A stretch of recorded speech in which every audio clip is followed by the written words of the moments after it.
नमस्कार, दिन भर की बड़ी खबरों में आपका स्वागत है। मैं हूं परवीन शेख।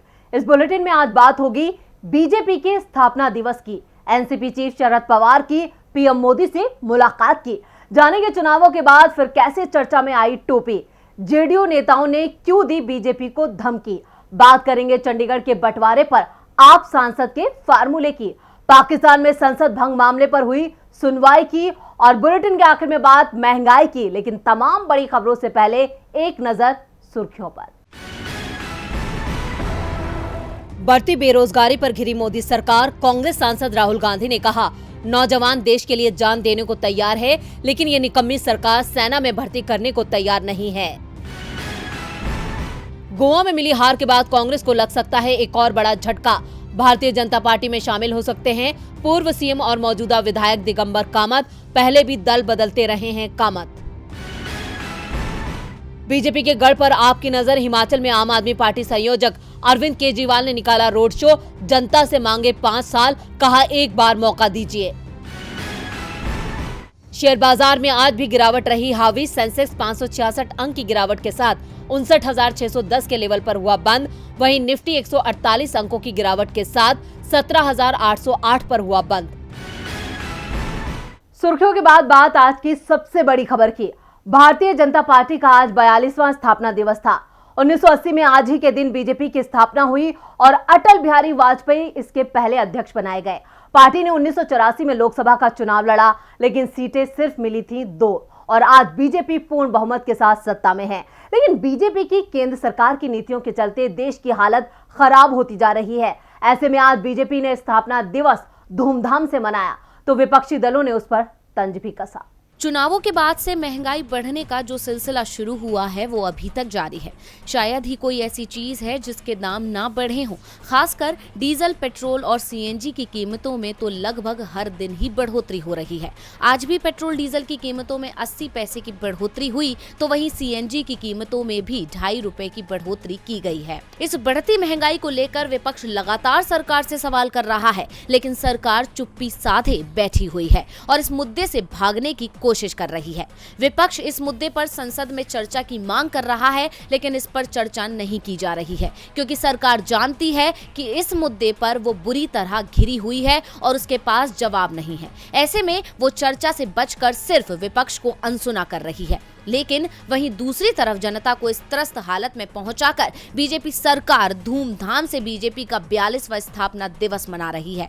पार्टी ने अपने इस कार्यक्रम पर काफी खर्च भी किया है। शोभा यात्रा भी निकाली जा रही है। ये कार्यक्रम काफी दिन तक चलने वाला है। बीजेपी ने अपने इस कार्यक्रम पर काफी खर्च किया है। इस बात का अंदाजा इस तरह से लगाया जा सकता है कि इस मौके पर पूरे प्रदेश में सभी मंडलों पर एलईडी स्क्रीन लगाए गए हैं, जिससे सभी कार्यकर्ता प्रधानमंत्री के संबोधन को सुने। इसके अलावा भी बहुत सी तैयारियां की गई हैं, जिससे साफ है कि बीजेपी अपने एक कार्यक्रम में पैसा पानी की तरह बहा रही है। ऐसे में सवाल उठना तो लाजमी है कि ये पैसा आ कहां से रहा है, जिसका सीधा सा जवाब है जनता की जेब काटकर। जहां एक तरफ सरकार के ही मुताबिक देश की अर्थव्यवस्था गड्ढे में जा रही है, जिस वजह से ही आज जनता को महंगाई की मार झेलनी पड़ रही है और बीजेपी सिर्फ अपने स्थापना दिवस पर इतना पैसा खर्च कर रही है। और अगर विपक्ष इन मुद्दों को उठाना चाहता है तो सरकार उसे भी अनसुना कर रही है और चर्चा से भाग रही है, जो इस बात का संकेत है कि आने वाला समय इससे भी ज्यादा भयावह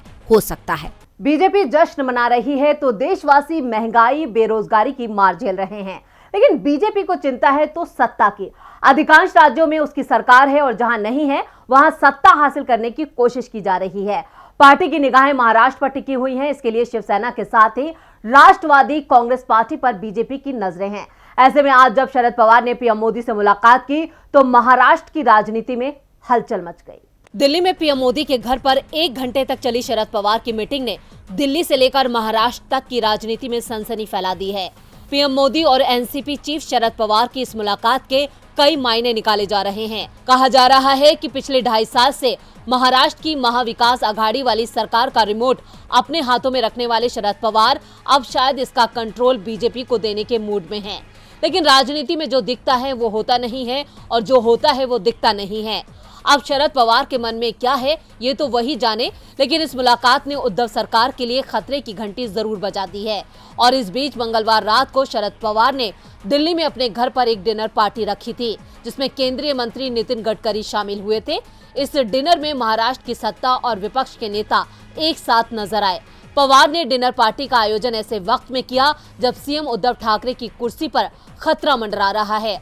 उद्धव ठाकरे के साले श्रीधर माधव पाटकर की संपत्ति पर ईडी की कार्रवाई के बाद लगातार उद्धव ठाकरे से इस्तीफे की मांग की जा रही है।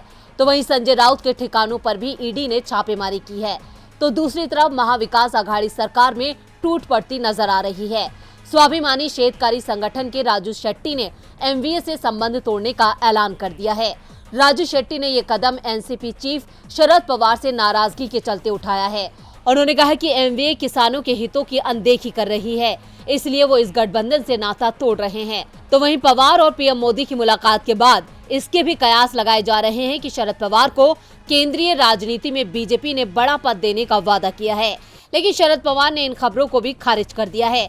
शरद पवार की राजनीति को जानने वालों की माने तो पवार महाराष्ट्र में कोई बड़ा खेल कर सकते हैं, लेकिन फिलहाल ये कयास हैं। पवार ने दावा किया है कि ये मुलाकात सामान्य मुलाकात थी, इसका अन्य कोई राजनीतिक अर्थ नहीं है। बाद में पवार ने प्रेस कॉन्फ्रेंस कर गठबंधन नेताओं पर ईडी की कार्रवाई को लेकर केंद्र पर हमला बोला। पवार केंद्र की बीजेपी सरकार को घेरने में जुटे हैं तो सपा चीफ अखिलेश यादव के निशाने पर यूपी की बीजेपी सरकार है। अखिलेश यादव ने महंगाई और कानून व्यवस्था को लेकर सवाल उठाए हैं, साथ ही एमएलसी चुनावों में भी धांधली की आशंका जताई है। यूपी विधानसभा चुनाव 2022 भले ही समाजवादी गठबंधन हार गया हो, लेकिन इस चुनाव में सपा मुखिया अखिलेश यादव ने पीएम मोदी से लेकर सीएम योगी तक की नींद को उड़ाकर रख दिया था।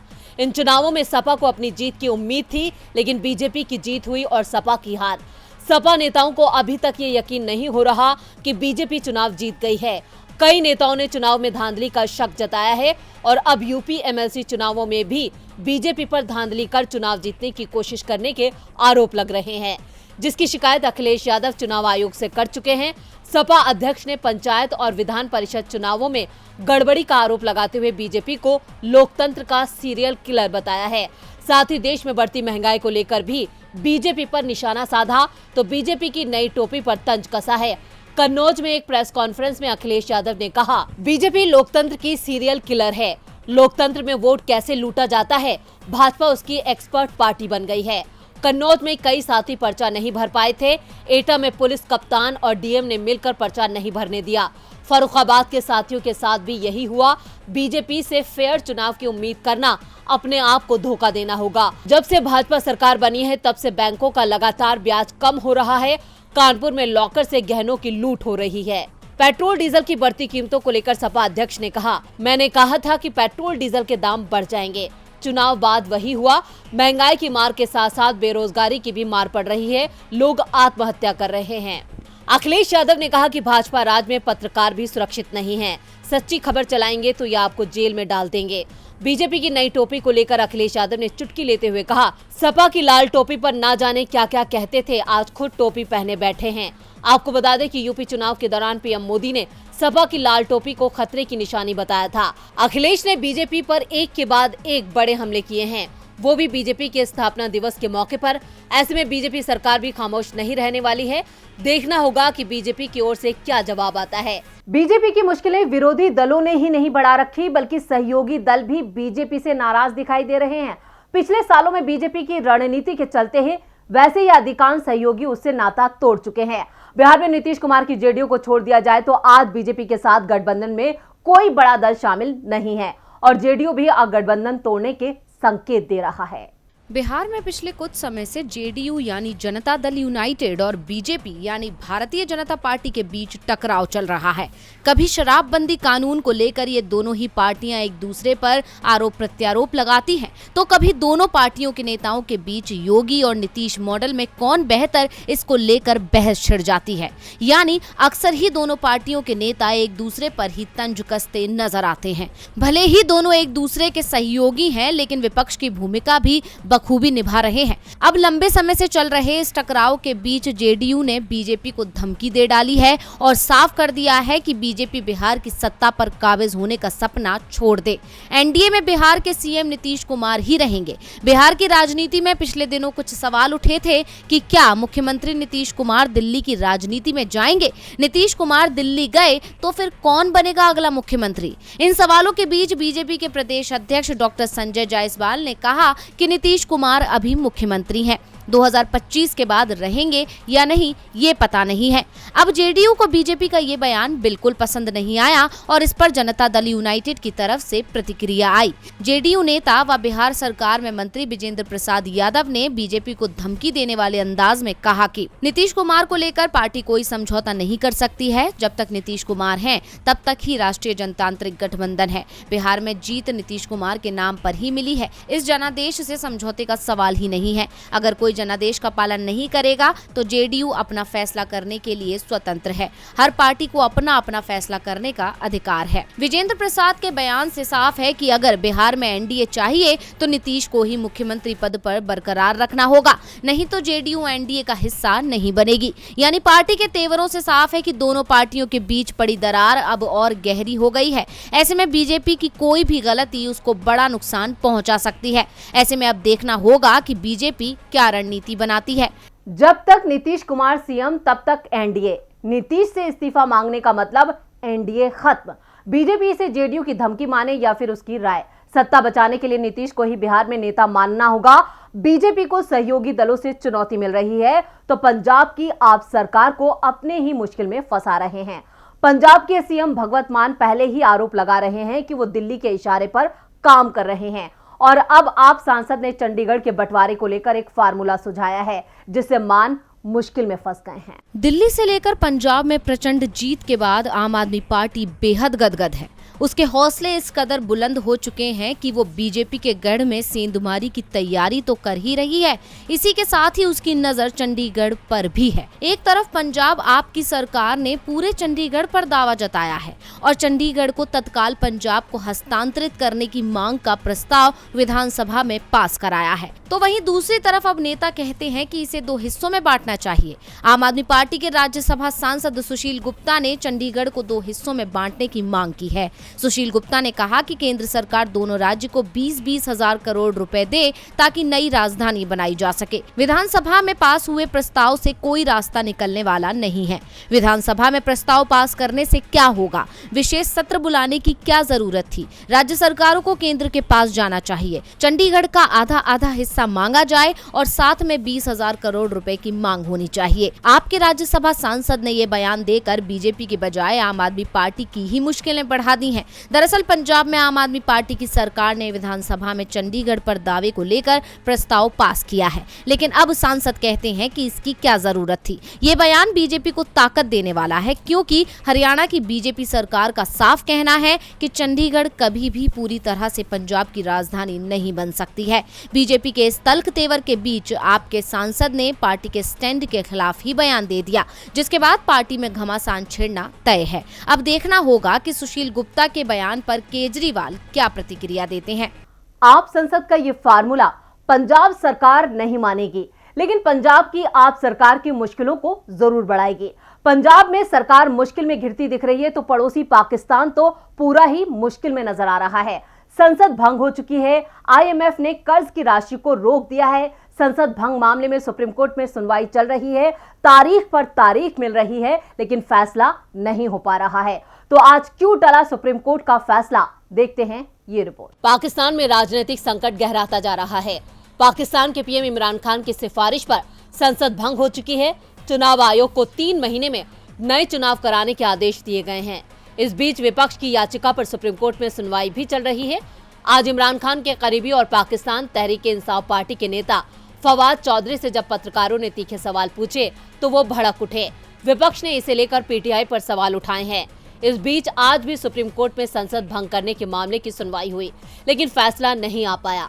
अब कोर्ट में कल यानी गुरुवार को भी इस मामले में सुनवाई होगी। आज की सुनवाई में राष्ट्रपति आरिफ अलवी के वकील अली जफर ने दावा किया कि सुप्रीम कोर्ट को डिप्टी स्पीकर के फैसले पर सुनवाई करने का हक ही नहीं है। जैसे कोर्ट के फैसले पर संसद में बहस नहीं हो सकती, उसी तरह संसद की कार्रवाई में कोर्ट भी दखल अंदाजी नहीं कर सकता है।